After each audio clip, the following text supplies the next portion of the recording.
Howdy, all. It was Thanksgiving weekend in the U.S., and that's usually traditionally tied to football. By miracle of miracles, the Buffalo Bills actually won. But Russ, you wanted to start with the classic in the north of the border, the Grey Cup of the Argos and Calgary Stampeders. Yeah, in Ottawa. I covered a Grey Cup back in 04, I think it was, or 06. No, I think it was 06. Damon Allen, that was like his last game. He won the Grey Cup for the Argos. And, and I really enjoyed it. What I enjoyed about that event, even all those years ago, was that even though there's corporate sponsorship, it still was a fan event. Like a lot of real fans were at that game, not people just paying a high ticket price. And so yesterday you fast forward to Ottawa and you got Calgary against Toronto, and really a great quarterback matchup. Ricky Ray, who literally had a cup of coffee one preseason with the Jets, and I got to see him, believe it or not, of all places, Indianapolis. I was there for a conference, and there was a Jets preseason game against Colts. I get tickets, and here's Ricky Ray. The Jets trot him out there. He looks good. It was when Chad Pennington was quarterback, and then they cut him, right? And he goes on to win like multiple championships now in the CFL. It was, and probably won one before that, and now he's won multiple since. Yeah, I think so. That game was exciting because A, there was snow. B, there was no like overdone halftime show. It was simply like Shania Twain came in. She came in on a dog sled. She did 3 songs and she left, right? And they had a song before the game too. But that was nice. There was no like huge commercial like, don't miss the halftime show. There wasn't like all of that. There was just like a casual mention or two, normal commercials. I felt like I wasn't assaulted from like every corporation in Canada watching this game. It was a close game. And I'm telling you, you got to be a real fan to sit out there in the snow like that. And that's what I realized. That's what's great about football that we don't get.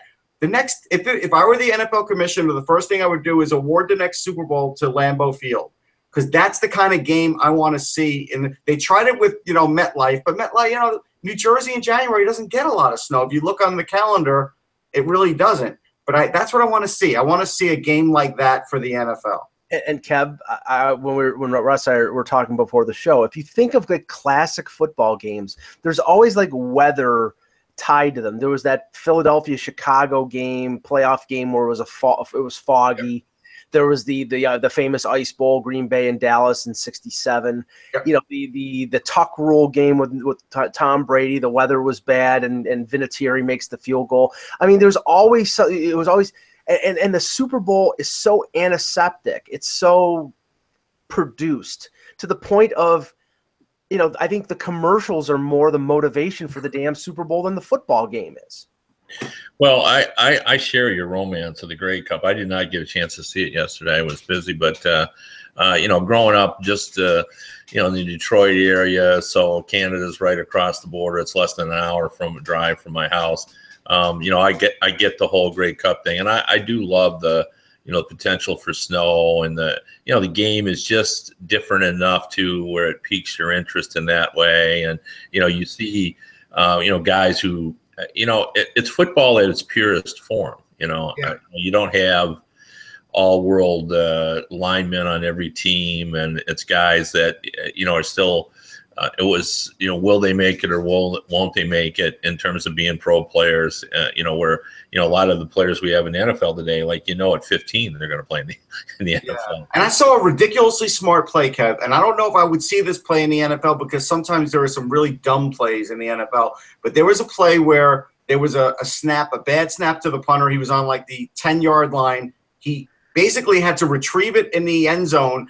And instead of picking it up, he just kicked it out of the end zone and took the 2 points against and just said, you know what, in this weather, that's the best move because now I'll give you 2 points, but at least we get a better kickoff. And that was, that's a smart play we don't see.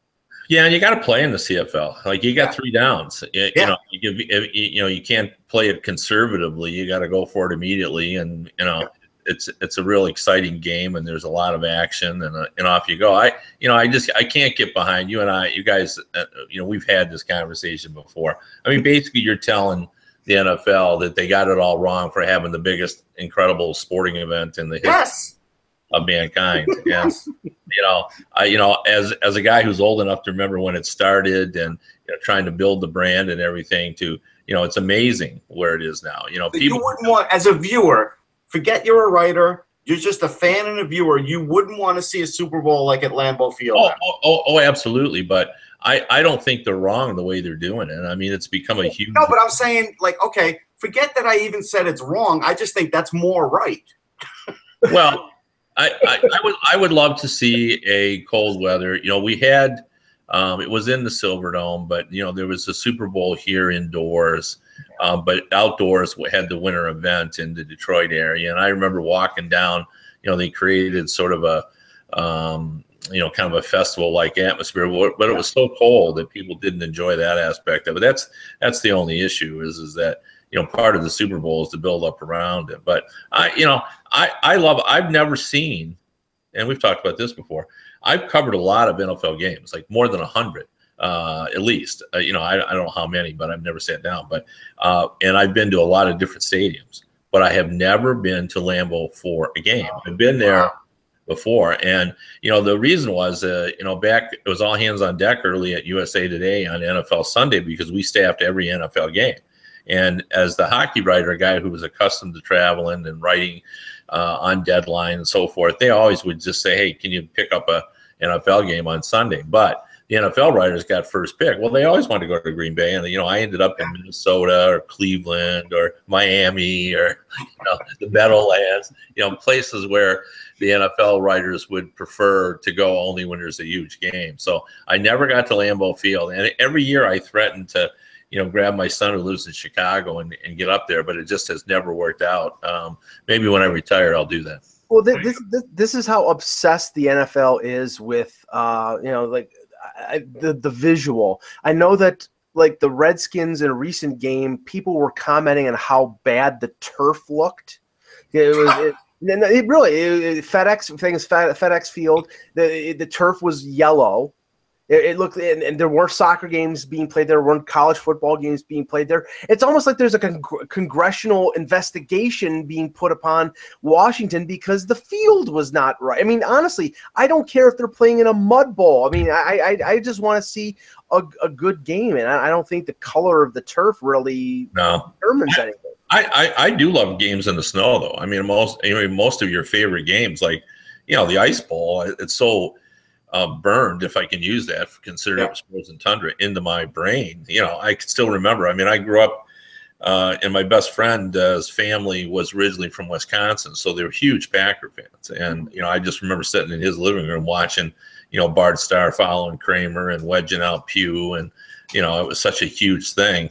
You're just giving a game where not every snap is a guarantee, or footing is a guarantee, or you know what I mean. And the thing was, there were some amazing long passes. They actually had a 100-yard pass in that game because of the just a catch and throw, and nobody was able to tackle the receiver.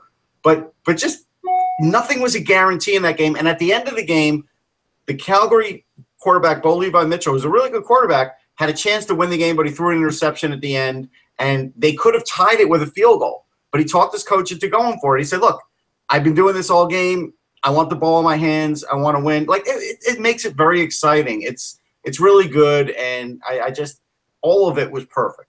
I saw some snow battles at Tiger Stadium when the Lions played, outdoors, and so years ago in the 60s. And, I mean, those were the games you remember, like when you couldn't see the ball. There was one Thanksgiving, they played the Raiders, and, it was back – we were pulling in the game, I think, from Cleveland because that was when they had the rules and so forth, and the Cleveland channel, we'd pull it in, and it was snowing on the field, but we had snow with our reception as well, so it was hard to tell which was which. Like, how would the greatest show on turf look if the turf was all snow ridden?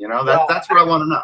And believe me, snow is not anathema to an offensive game. I mean, there was a playoff game, Miami-Buffalo, back in the Kelly days. I think it was 90 or 91, where I think the final score was like 38-24. Yeah, you can still score. You just got to figure out how.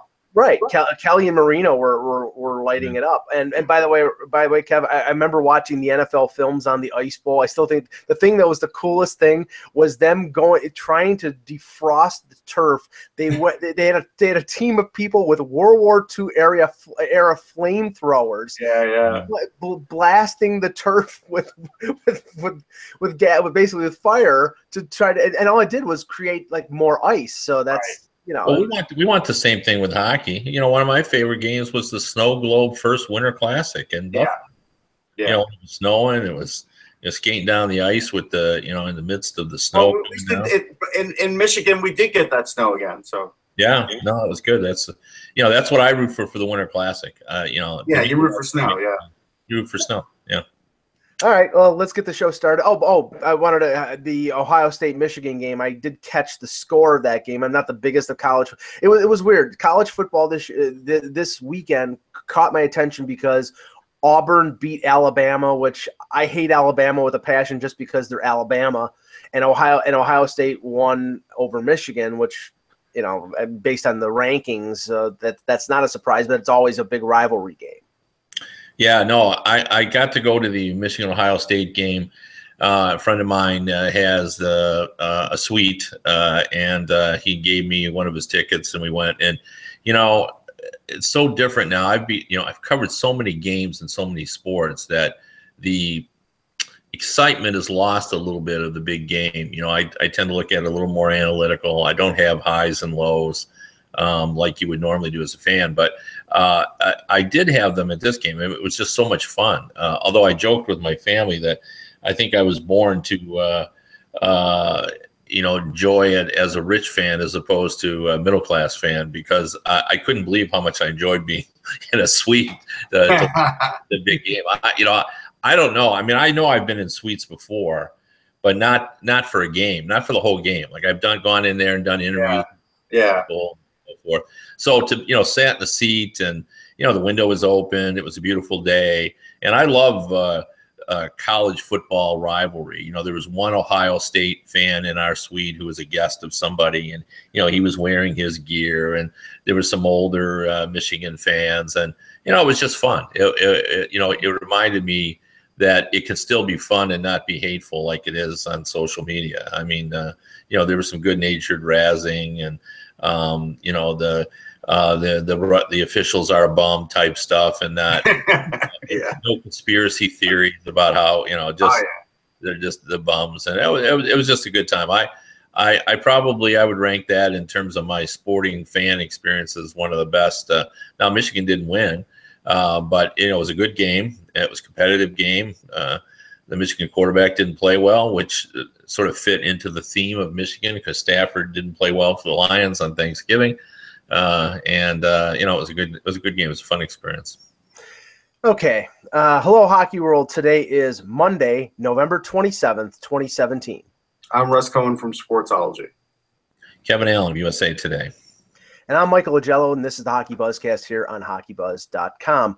Kev, busy weekend in the NHL after the Thanksgiving holiday. There was no games. Not to do a sort of an overview, but there's always that adage of a team, if they're in the playoff spot at a certain point, that if they're in a playoff spot by Thanksgiving, they're going to be there. I don't think that adage is accurate anymore, simply because now we have 3-point games. Now the standings, we've talked about parity in the league. I think that no team is safe, maybe even to New Year's, where if a team is in the playoffs, they're safe, and if they're not in the playoffs, they're out. What do you think of that Thanksgiving marker in terms of playoffs or non-playoffs? Well, first of all, I love that Kenny Holland makes sure that you distinguish between American Thanksgiving. He always says, it's where you're at. If you're not in a playoff spot by American Thanksgiving, because we all know the Canadian Thanksgiving is a month before. At least we know that in the National Hockey League. Right. But the math works out. I did a story this week, and I went back, and I just did from the salary cap era, because I think that's really the only where you're comparing oranges and oranges and not apples and oranges.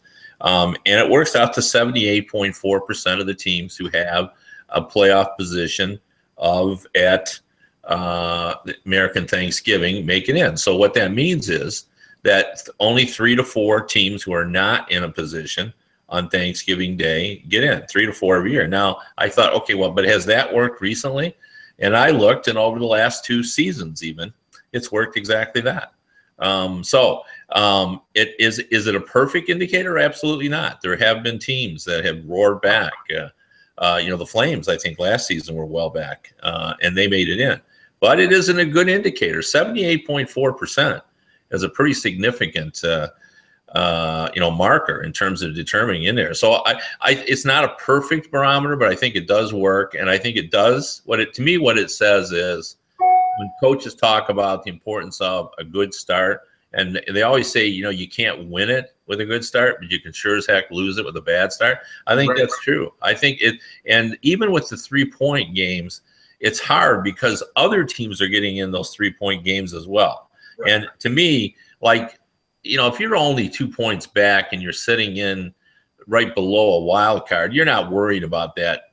That standings, that Thanksgiving indicator, because it's just one win or loss either way. But if you're down a ways and you got to climb over 3 teams, and you look and the calendar already says December and the season is 30% over, you're going, whoa, we're in trouble. Well, I mean, the 2 examples that I think illustrate the point that you were just making. The Leafs were in the playoffs when they fired Randy Carlyle a few years back, and this was early January. And the reason that they fell like a stone was not just losses, it was losses in regulation. They were not getting any points. And they were only in the playoffs by a few points, but still the decline was precipitous. Now, 2 years ago, Pittsburgh, after making the Kessel deal, I was tracking this because Toronto was getting their first round pick if they made the playoffs in one of the next 2 years. And by mid-February, they were still outside of the playoffs looking in. And then they rallied in late February and March and got in and then had that run to the Cup. So, yeah, there's always the exception. But most of the time, it's those teams that are sort of in a good spot, they're going to stay in that good spot, Russ. Right. I think there's going to be – this year will be the 5-team shuffle. I think there'll be 2 in the East and 3 in the West that look safe right now that won't be safe in the end. That's what I think. Okay, well, look, I'll just do this quickly here because looking at the East right now, the Devils are in first place. I mean, okay, it's only a quarter of the season, but nobody had them. I mean, no, I don't think nobody that I know picked the Devils to make the playoffs. And no, I didn't either. I picked them at 500, but not to make the playoffs. Yeah, I mean, the Metro is tight right now. New Jersey at 32, Columbus at 31, the Islanders at 30. To me, the Devils are the most surprising of the 3, but I was predicting doom out of the Islanders. And Kevin, right now, I mean, Tavares is having a great year. They're having Josh Bailey is having a great year at the right time because he's a UFA next July. And a young guy like Matthew Barzal has stepped up. I mean, I'm a little surprised. I don't know how long they can keep it going because I still question their goaltending, but you have to tip your hat to say that they're doing a lot better than expected this year. For sure. I think you got to give a lot of credit to Doug Waite. I think he's done a masterful job with that team. All the players are playing at high levels. I love his line combinations because, you look at them and somehow in some cases they don't even make sense, but obviously they make sense to him. And they've worked. Every one of them has been, effective, and he's mixed things up a little bit. And, they're playing like a team. It looked like it would be catastrophic, and it may be from the franchise to lose John Tavares. But, now you're thinking, well, maybe they can. Maybe there's more there on the island than we think there is. But I listed among my teams that were vulnerable, and I didn't put the Islanders among them, which surprised me. To me, I've been impressed by them, and I agree with your assessment of their goaltending. Their goaltending shouldn't be as good as it's played. It's been adequate, and that's more than we would have guessed it would have been. I'll say this. I had an exclusive with Josh Hosang the other day. People can go to Sportsology and read it. But I'll give you the gist. The gist was he talked about Doug Waite having these just gut decisions on lines and when you get out there, and he'll just, tap somebody on the back and then they'll go out there. So it's not always set. He had a point where he sat for a very long stretch in the Flyers game and then all of a sudden threw him out there and in OT, and sure enough, he's on the game-winning shift. What I noticed is the last two OTs, they're very good in OT because of their speed. Barzal and Ho-Sang have added now an element of speed that makes it very difficult for the opposition to cover in overtime. And Tavares with his puck possession, and we all know it's deadly. Tavares, the thing about Tavares now, and this has been not just the one game that we noticed, but really all season because Ho-Sang confirmed it, Tavares probably plays more OT time than any player in the league. He literally stays out there for like the first minute and a half. Right. Then he takes a break. Then he's back out there again. He takes a quick break, and he's back out there again. Like, there's nobody that gets used as much as him in overtime, and that's really helping to sort of, I think, tilt the odds. And then they do have a team philosophy. It sounds really simple, but score more goals and give up fewer goals. But, like, I think the coaching staff instilled that in them, also knowing that, hey, it'll make it easier on our goaltending if we do it. Now, the thing that, and it's going to hang over this team until it's resolved one way or the other. I mean, the panel on Hockey Night in Canada on Saturday talked about this. Right now, the things that supposedly Tavares is looking for in terms of a confirmation to justify staying in Brooklyn, meaning, some agreement on the building. It's probably not going to happen in the time frame before the contract is up. I mean, he's a free agent on July the 1st. Now, if that's the case, the only thing that they're relying on, Kev, is the team being, a good team, him having a good rapport with the coach, and his desire to stay in New York. But if he's not unsure of where the franchise is going, I mean, I think everything is up in the air right now when it comes to John Tavares. Yeah, I do think it's messy just for that reason. Like, he's not going to know all the questions he needs to answer by the time the trade deadline is. So, the Highlanders are going to be faced with a, very difficult decision. I'm going to guess that they'll just let it play out. And but they got two players they're doing that with, Kev, because Josh Bailey's leading the team in scoring still. Yeah, I agree. But I think the Josh Bailey situation, I don't think anybody believes that Josh Bailey woke up and is 5 times better than we thought he was. No, but he is at least a 50-point guy in the NHL. Yeah. I mean, yeah, they don't want to lose him either, but yeah. I think they'll just ride it out with Tavares like the Tampa Bay Lightning did. Yeah, no, I think so too. I think that's the way it's going to go. But I also think Bailey, if the team really knows they can't sign him, then he might get traded at the deadline. But he's their top scorer. Like, they're in a spot where they do have good young talent and they have assets, and they may not be able to move the assets. Yeah, no, they're in a pickle, to be sure. Yeah. And whoever thought that the pickle would be caused by the fact that they're playing pretty well. So right. Yep. Now, the Atlantic Division, you have Tampa, they're not running away with the division, but they're, arguably the best team or the second best team in the NHL right now at 34 points. Toronto at 31 and Detroit at 25. Toronto's season has been absolutely weird because they go 6-1 at the start, then they lose 6 of their next 8. Then they win 6 in a row. Now they've lost 3 of their last 4. It's a roller coaster, Kev. It's a complete roller coaster. Well, I think that sort of speaks to the fact that, although everyone believes the Maple Leafs are ahead of schedule, they still are in the rebuilding mode, and they're heavily dependent on younger players. And the one thing we know about younger players is that their level of competition, their consistency is not there when they're young, and it'll be much better as they move forward. But right now, they're not the same team every game. As a veteran team, you would expect it to be. So that's been the difference. But this Toronto Maple Leaf team is impressive. The amount of talent they have, and I still believe they'll make a move.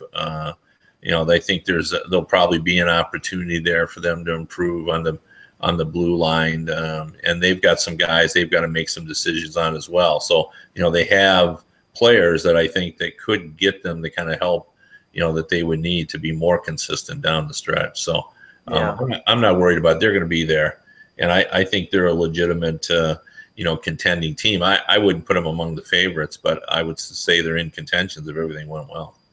Now, the next block of teams in the East, it's like these are the teams that I think are so used to being contenders for cups or winners of President's trophies that they're sort of surprised that they're in the position that they are in right now. Washington and the Rangers occupy the 2 wild card spots at 29 and 28 points. Pittsburgh is at 27. Boston at 24, Ottawa at 22, Carolina at 24.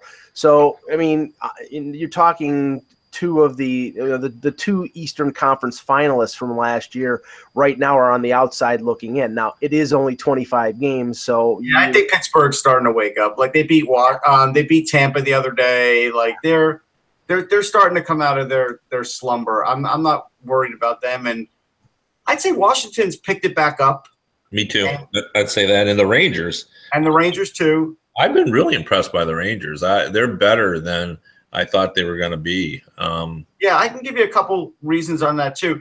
On the Washington front, though, we do have to say, look, Alex Ovechkin just passed Mike Bossy on the all-time goal-scoring list, and it's gotten maybe the least amount of press I've ever seen for a current great player that I can recall. Like, it's almost appalling to me. Like, I guarantee you most fans don't even know it occurred. Well, I mean, I knew it occurred because I was in Toronto when it happened, and yeah, and he not only did he pass Bossy, but he took over the NHL goal lead with 18 goals. Courtesy of the fact that his favorite team to play against is the Maple Leafs, and he scored 36 goals in 44 career games against them. So it's a little bit of dominance there. Just time to put on a show. What the hell? A little bit of dominance. But here's what I'll say about the Rangers, and this is what I contended all year when fans were really dumping on Kevin Shattenkirk. Again, he makes their power play better, and when he scored yesterday in the shootout, like now you've got a defenseman that you're using in a shootout that has now made your team better in the shootout. And that is something where that's a dynamic the Rangers haven't had in a long time. And so, yeah, you know what? These are regular season points.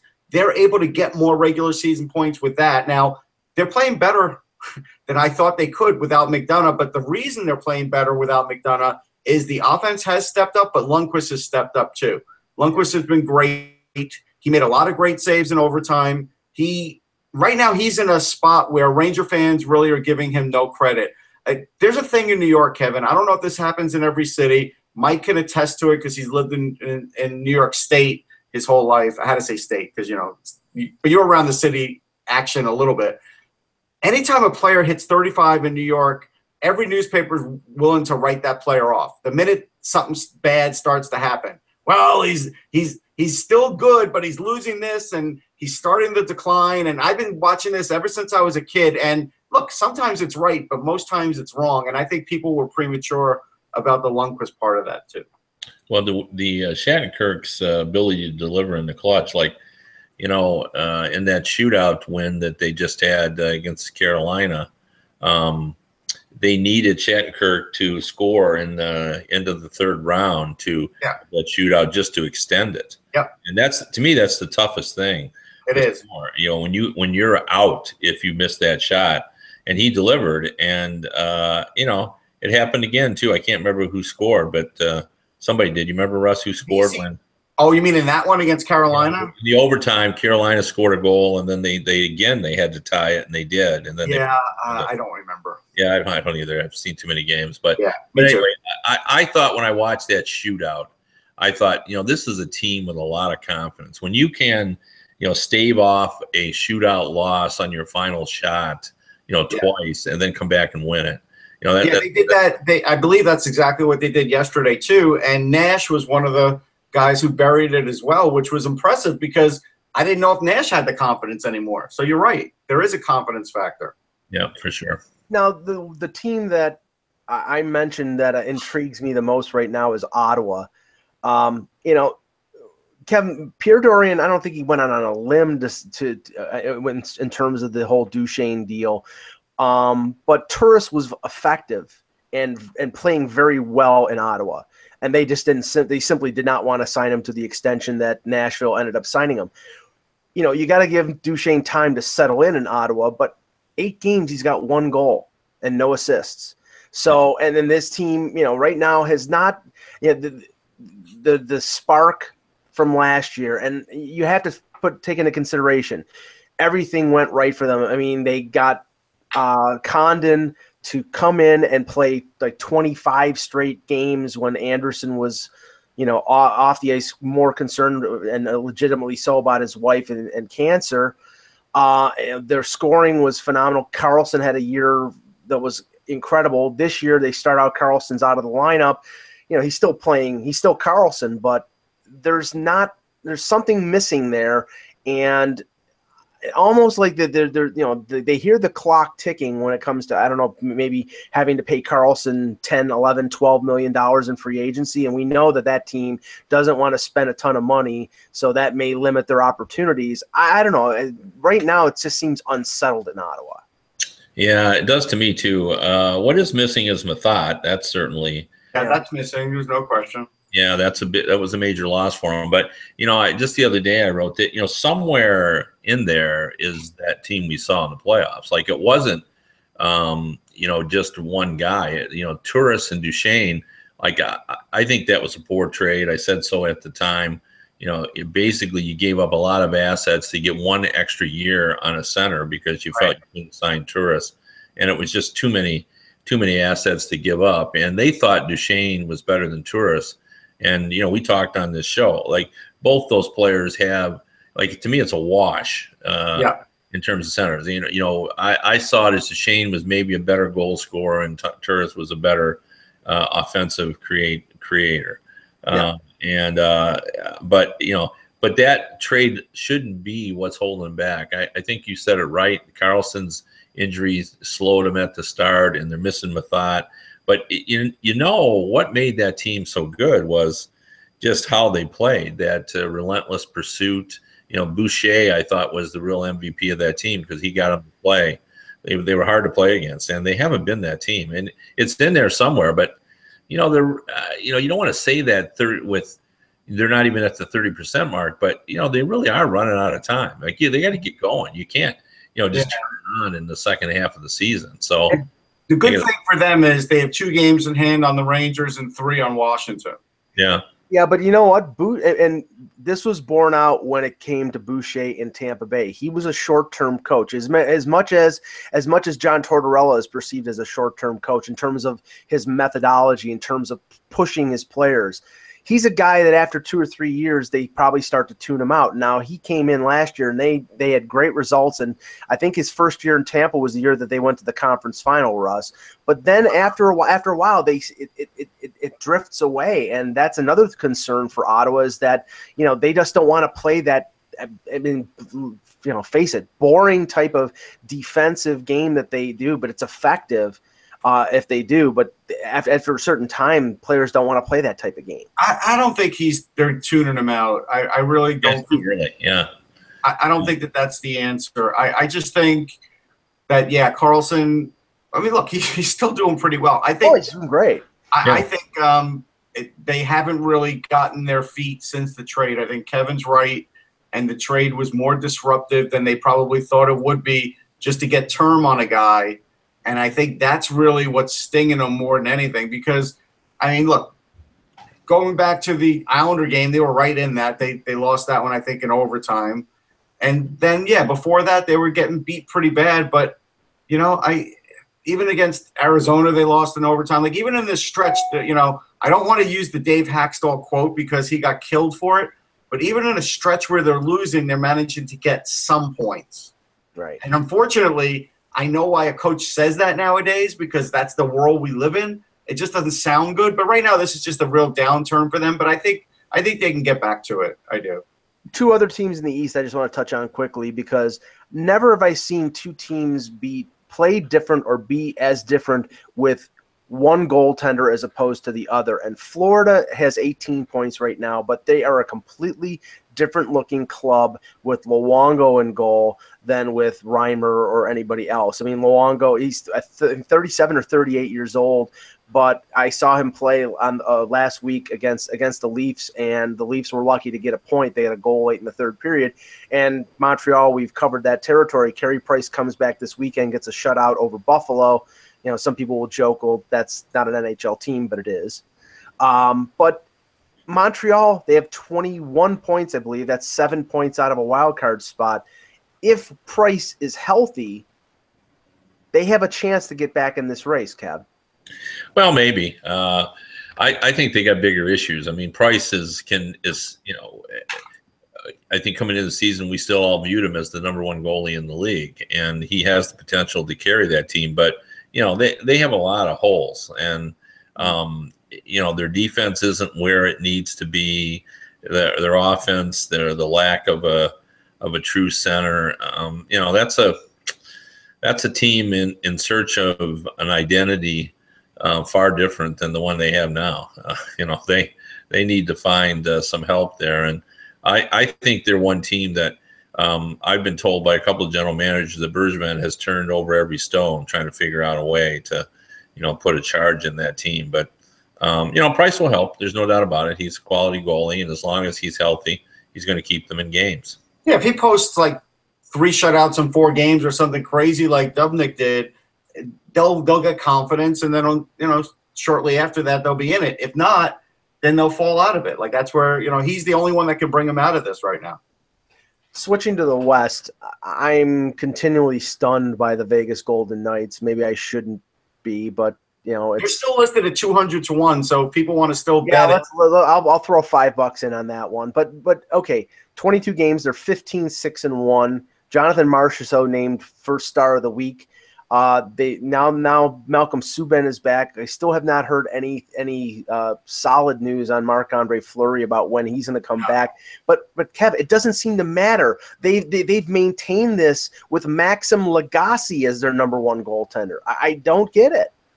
Well, I mean, they have hockey players, high character, devoted, hardworking hockey players at all 12 forward spots and all 6 defenseman spots. I mean, these are experienced guys. These are guys they count on. They were all drafted or traded for with the idea that there would be, no blemishes on them. They were just going to, they would function as they were expected to, and that strategy has paid off. I mean, that was their strategy. They took guys that they thought there would be no problems with, that their consistency would always be at a high level.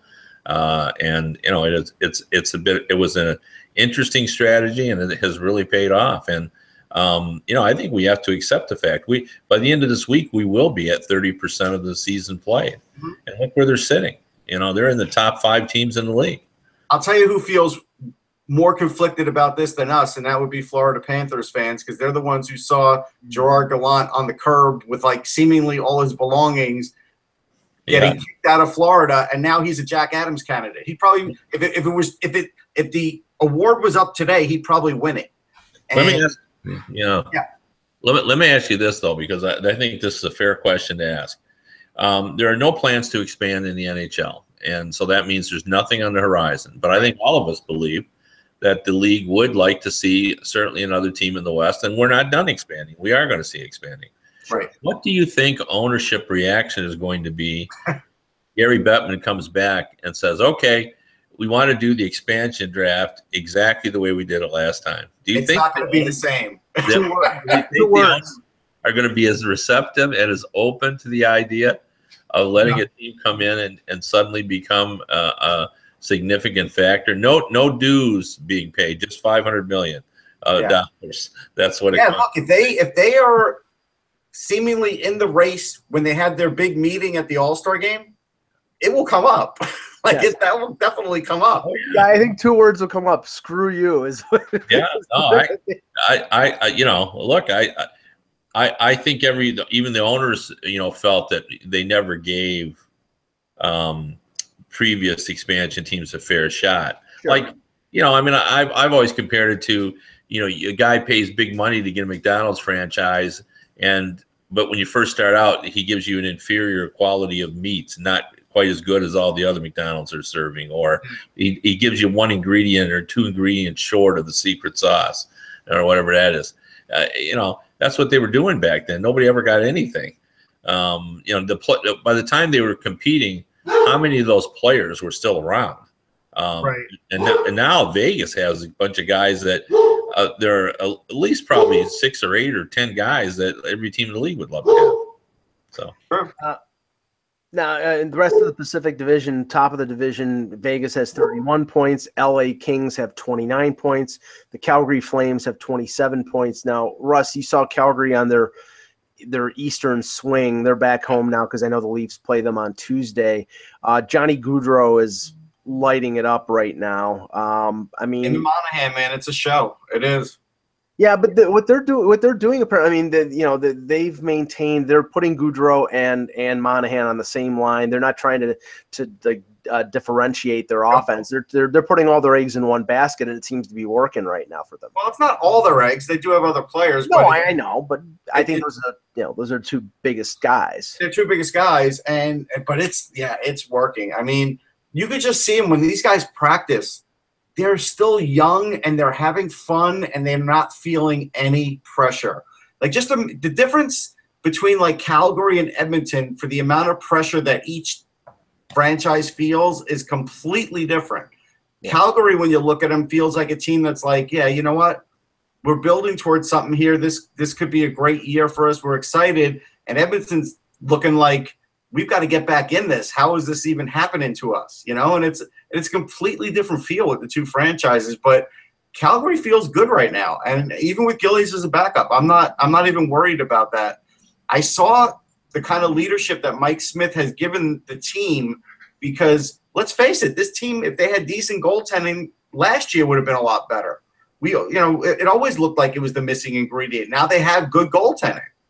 Do you think Calgary feels good about themselves right now because of the train wreck that is the Edmonton Oilers? You know, it's sort of like looking at the mirror image and seeing how they're struggling right now. And everybody was putting those two, Battle of Alberta, head to head against each other, and everybody said, well, Edmonton's got McDavid, so they're way ahead.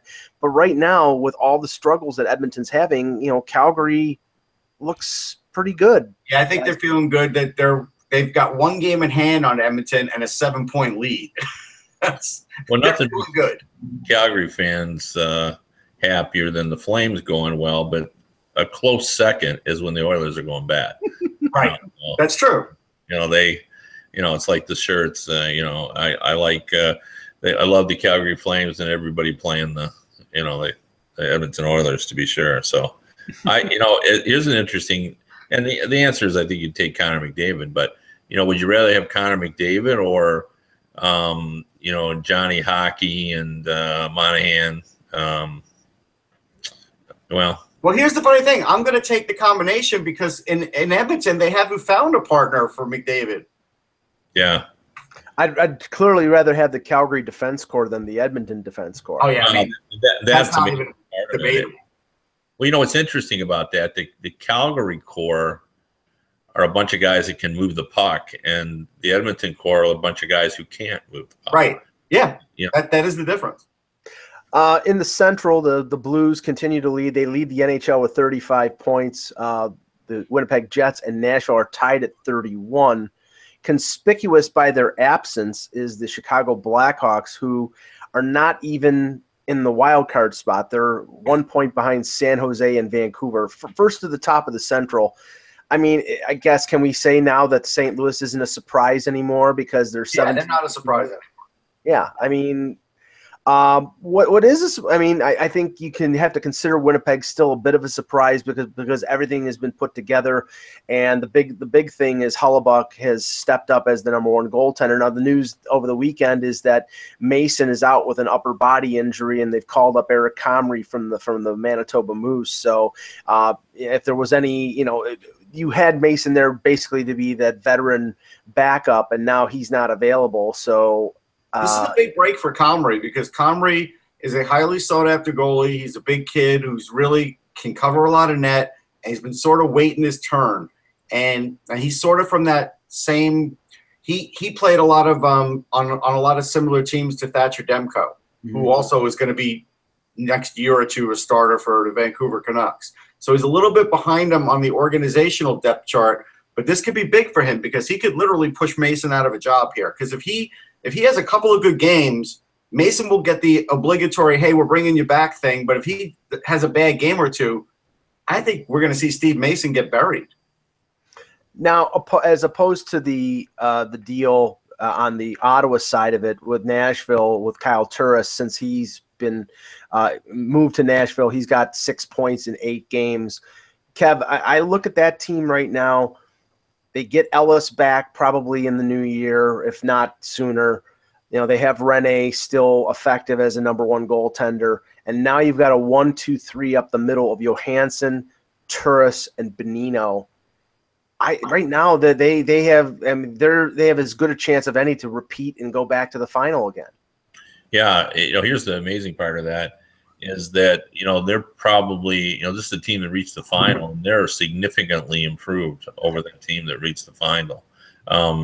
Let's not forget, and against the Penguins, because Johansson was hurt, they were trying to do battle with Sissons as their kind of number 1. Yeah.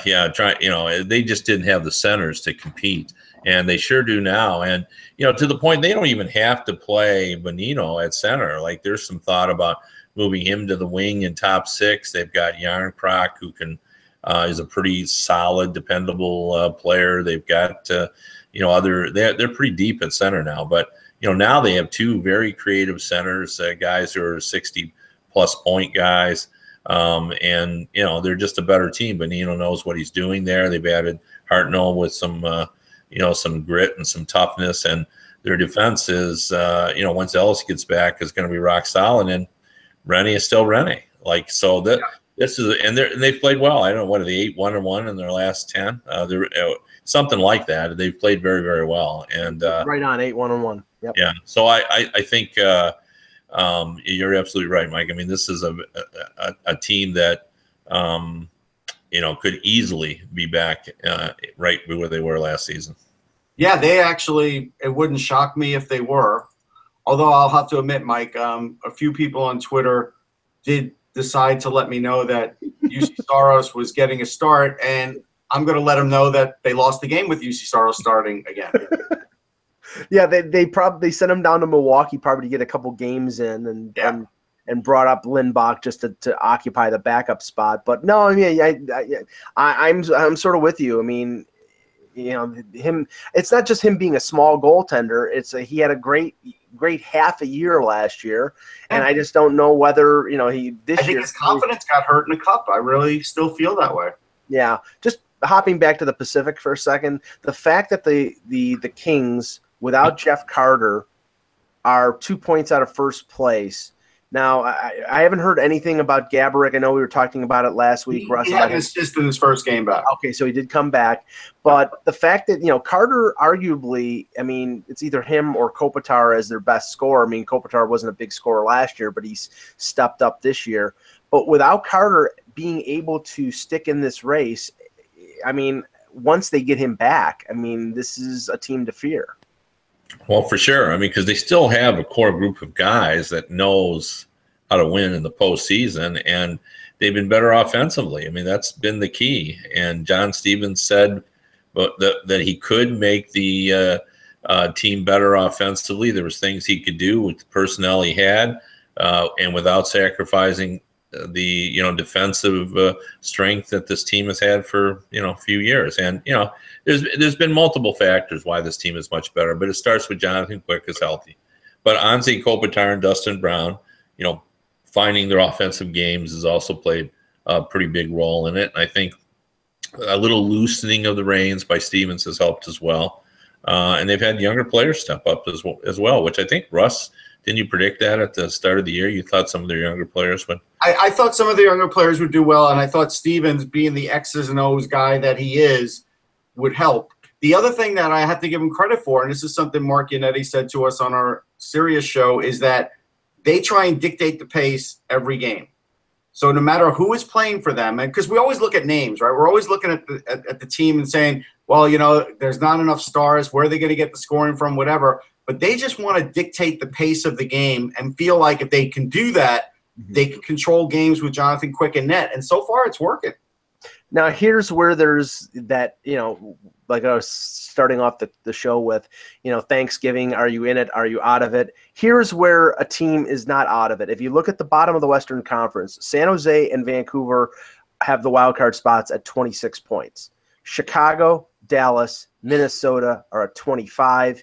Colorado and Anaheim are at 24. Even Edmonton at 20, with all the struggles that they're having, they really aren't out of it. No. So there's a lot of room there for There's teams. a lot of hockey left. Yeah, there's a lot of hockey left, and there's a lot of room there. Now, the thing is, and we've talked about this a little bit before, about Chicago. I think, the salary cap problems, the depth on defense have been factors. The one that's surprising, Kevin, even more, I had big expectations for Dallas. I thought that they were going to be really good under Hitchcock. Now, Mathat's out. They're not getting as much offensive production out of Spezza, and there's been some talk about him maybe being moved, but because he's not playing a ton of minutes. But I really thought that Hitchcock was going to go in there, and that team with all the offensive talent that they had were going to fall in line. But right now it's not working, or at least not up to expectations. Yeah, I would agree with that. They've been a disappointment. I thought they would still light it up and have a lot of goals, but I thought they would be much better defensively. And if you look at their their Corsi and stuff, they are doing that, but for some reason it's not translating into wins. And I looked at Ben Bishop. I thought he would solidify the goaltending, but he's had some ups and downs as well. It just hasn't come together. And there is an adjustment period that goes into trying to learn how to cope with Ken Hitchcock's style. And maybe they're just going through that. But, the only thing. I do. I think because they're a point out of the wild card. I think they are going through that Hitch phase where maybe not everybody is bought into it. They're 9-2 at home, and Hitchcock always wants to, be a beast at home. So that part's working. They're 3-8-1 on the road. So I think that's the part that they have to solve. If they can solve that, they'll be fine. Yeah, I agree with you. The other team that's a little surprising, and granted they're only 2 points out of a playoff spot, is Anaheim. And, we have to touch on what occurred off the ice, this video of Ryan Kessler that raised a bunch of I guess hue and cry. I watched it. I didn't think it was that ridiculous, but Kevin, what are your thoughts on that? Well, the timing of it is just so bad. Like, with all that's going on with the the culture change that we seem to be going through, in terms of women rising up and announcing to the world that they're not going to tolerate sexual assaults or sexual harassment of any form. It's just really poor timing for the Ducks to do that, and I can't believe they didn't think of that. Like, the Ducks are a classy organization, and they just missed on this. Now, like if they do that with Kessler walking into the locker room and like that, or just walking down the corridor with a bunch of males there, but he did it with walking to an office with a bunch of females. Well, that's the difference. It was a poorly executed or poorly timed attempt at humor, and and maybe in a different era that would have worked fine, but not this week. I agree with you that the timing of it's bad, but I guess the flip side of it for me would be he's been in the ESPN body issue, right? So we've seen him that way before, men and women, whoever bought it. But do we know that he was truly naked, or was he just tiled out and led to believe that he was naked? Yeah, no, he wasn't. I can't imagine he was naked. I don't believe he was. But so in a bathing suit, like I get that it's not appropriate, but I mean, if nobody there complained about it, like in the office, like if nobody there found it offensive, is it really that offensive? That's the question. Well, sometimes the optics are important. Okay. And given I think that's fair. Yeah. It just, you just go, there have been times in our history when events have happened, when everybody just understands, this is not the time to do that. And this was that time. No, I agree with that. That's fair. There's too much going on. And fans of Sesame Street were upset when he came on the ice as Big Bird a couple weeks ago too. So, but sorry. Just finishing up the West here. It's never a show if we don't talk about the Edmonton Oilers. Now they beat the Bruins yesterday, 4-2, I believe. Ryan Strome with a goal. I know in that game that they did split up Draisaitl and McDavid. Draisaitl playing center on one line with McDavid playing first line center. the season is not over with. There's obviously if they get things straightened out, if Talbot starts playing a little better, if they get Sakara back at some point, if they stay within range, they could make a run and get into the playoff mix. But again, Kev, there's just something something intangible that just doesn't seem to fit right now with these Oilers, where I don't know what it is. I don't know if it's something that can be cured by a trade, or, I don't think that they're ready to cut ties with Todd McClellan. I mean, there's just something off right now, and it's a little strange because this team had a taste of success last year.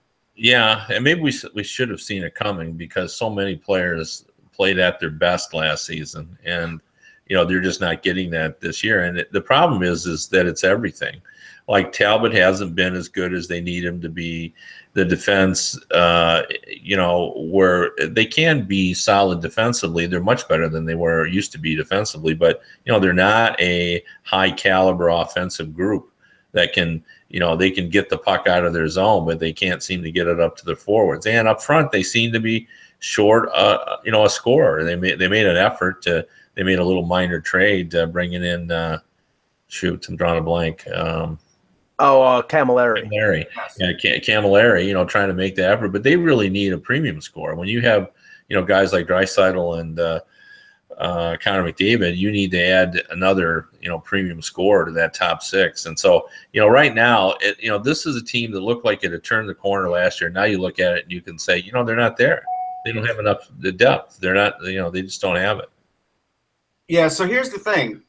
I see that, the other day, Jordan Eberle gets quoted, says the Edmonton media can be pretty brutal and your confidence goes, and this is a game you can't play if you don't have confidence. And then, after that, he says, hey, it affects you and I lost my confidence. Like, I know there are, fans that will say, well, he's a player, he can't lose his confidence. Like, but it happens. And sometimes the pressure in Edmonton is worse than the actual play of Edmonton. Yeah. Yeah. Just to touch on, Ack posted his rumor of the day regarding Zdeno Chara. And it's tough for me to conceive of the Bruins trading him unless they fall out of the race, because he's a UFA and I believe at the end of this year, but he's made indications he would like to stay in Boston. Maybe it's a situation where the Bruins fall out of the race, they would trade him and then re-sign him in the offseason. And Ack mentions three teams: LA, the Washington Capitals, and the Oilers. I don't think he's going to help the mobility of the Oilers defense, but he would definitely solidify them. And, there's the connection there with Peter Chiarelli. I look at the Caps because I seen them on Saturday, Kev, and, they have a top four that's pretty good with Orlov, Carlson, Niskanen, and Orpik. But their bottom pairing is young and relatively inexperienced, and that's a team that could use a veteran guy as a rental, because I think that they have a window, and I think they need some depth both at forward and defense. I agree that the Capitals need a veteran. I can't imagine the Bruins would trade Chara. Like, I just don't even think they'd entertain that. That would be, he's been an effective player. They're still in the hunt. It just doesn't make any sense. They want to sign him, I assume, to an extension. I just can't see him doing that. But I do agree with you about the Capitals. Like, they've sort of been treading water, the Capitals have, and then lately they've started to look better, more like the Capitals of old. And I think if they could get one more defenseman, that they could be right back where they were last season. Now, is that good or bad? Because they didn't win it. They may need a way to get sort of themselves the goal shouldn't be to get back where they were last season. The goal should be to be better. And they've got their own issues because they got to get Carlson signed. Yeah. I think it might go the other way. Do they really need a defenseman, or do they need more scoring? Like, there are 5 teams ahead of the Capitals in scoring right now, and we would not think that when the season started, that they would be like 6th in scoring in the East. Like, that would sound crazy to us. Their goal differential is only -1, so the Trotz method is not working to perfection, but it's still working. They need more goals. Well, I mean, I saw an awful lot of Devontae Smith-Pelly, of Alex Chason in the game on Saturday, Russ. So it's, I think that they could use more than anything a third line guy or somebody who they could put in the top six so they could move somebody down into the bottom six to give them a little more depth offensively. Because you shut Ovechkin down, and easier said than done for the Maple Leafs because they can't. But if you shut him down and you maybe limit Kuznetsov, that team can't score goals at all. Yeah, that's true. I mean, you get past Kuznetsov and you get past Ovi, and then guys are coming up short. They are. I mean, and it again, we always talk about secondary scoring, but again, with the Washington Capitals, I mean, Oshie's doing okay. Don't get me wrong. I think I know he's got double-digit goals. I don't know how many he's got, but he got paid a lot of money. Yeah. And unfortunately, now expectations are much higher for TJ Oshie than they were last year. And so he's expected to do more. Like, the problem with the Capitals is that we don't even look at them as like a three-line threat of a team anymore. And maybe losing Johansson did that. Yeah, he's got 10 goals, but he had 33 last year. Is he on pace for 33? Not quite. Last thing, I saw in the news last week a message from the CHL commissioner that for player, the CHL teams are a little bit leery of what's going to happen in terms of the World Junior and the Olympics, and that if they're going to release their players, it would be for one of either the World Junior or the Olympics and not both. I think that they're very conscious of the fact that their star players, they're already going to be gone from, I think, December 26th to January 5th for the World Junior in Buffalo. But the Olympics is another 12 days out of the schedule. When I'm pretty sure, looking at remembering the OHL schedule and the Q schedule from a couple years ago, when or a few years back when the Olympics were in Sochi and the World Junior, that they tailor their schedules to lighten up when the World Juniors are going on, so they don't lose these players for a ton of games, but they don't schedule that way for the Olympics. And if their players are gone in the middle of February, they're going to probably be gone for 7 or 8 games in the O or the Dub. So I mean, Kev, what do you think that's? I mean, there's always, the cream you're always interested in. But I did some check the last time we talked to this, and Canada has actually, the Americans have 200 and some guys over playing in Europe, and I was told Canada has far more. So the Canada will have a lot of options. Now, are there a couple of CHL guys? Well, probably.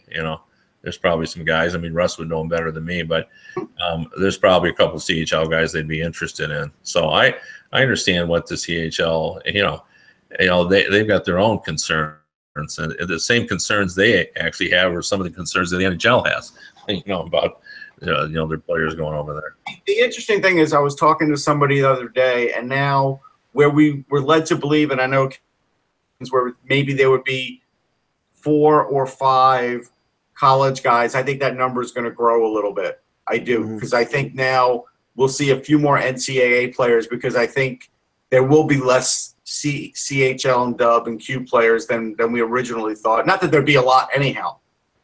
Well, there hasn't been any mention ever since Hockey Canada and the other countries made their official request of the KHL. There hasn't been nary a peep out of the KHL regarding not letting those players go. So I think that was a lot. That was a little bit of bluster, Mike. It was it was definitely smoke. It was a lot of smoke. Yeah. So I think those players are going to be available.